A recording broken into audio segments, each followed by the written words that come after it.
Nick Anson decided to take a week off and let Andy Rooney of 60 Minutes fill in for him. Every week on this part of the show, I like to give my viewers a dose of my flawless point of view. This week, however, I thought I'd see what was on your mind, see what you had to say. So I turned to my mailbag to read a couple of letters to you. In fact, the first one here is from Jeff Kleeman from South Dakota. He writes, Mr. Rooney, that's me.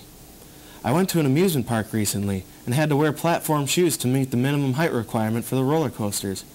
I'm old enough to run for Congress and chase after moms, so should my height be such a factor in being able to ride big kid rides? Hugs and kisses, Jeff. Well, Jeff, as a kid for me growing up, we didn't have such fancy things as roller coasters and amusement parks. In fact, we just liked to run around with a pocket knife. Maybe if we were lucky, we had a little mercury in a Folgers can. So I don't know what to say about your fancy little life you're living right now. You're just going to have to deal with that. Our next letter comes from Devin in Los Angeles. Devin writes in, Dear Andy, that's me again. Every week, I see you voicing your opinion about hard-hitting topics like food labels and the use of the word holidays in ads instead of Christmas. Do you ever fear that you're only furthering the stereotype that old people have nothing better to do than just sit around and complain? Don't you think it's time that you start taming your eyebrows and enjoy retirement? Well, smart Alec, in my day, a snot-nosed little punk like you would have been beaten with a yardstick. Now I say yardstick instead of meter stick because we're in America. I don't think we use the metric system in America, so I say yardstick. Then we'd have you walk 8 miles home in the snow, uphill, with no shoes, because that's how things were then. What do you say about that, little punk? Anyway, filling in for that handsome young devil Nick Anson this week, I'm Andy Rooney, and you're watching U News. U News will be right back after the break. Stay tuned.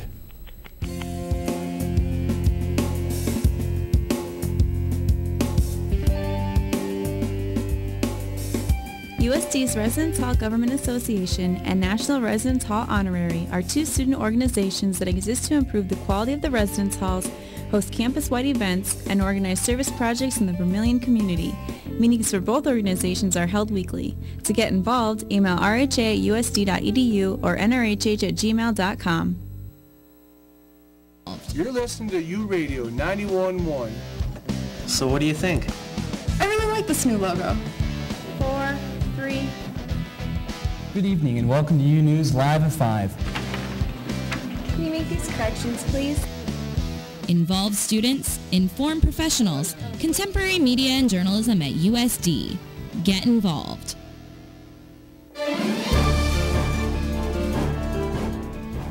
Welcome back. 2 teenage girls were killed in Los Angeles Tuesday after attempting to rob a cab driver. After receiving a ride, one of the girls said her boyfriend was coming to pay the fare. Instead of bringing the money, the boyfriend approached the cab with a gun. That caused the cab driver to speed away with the women still in the back seat. One of the girls then slashed the cab driver in the face with a box cutter, causing the cab to crash and throw the girls from the car.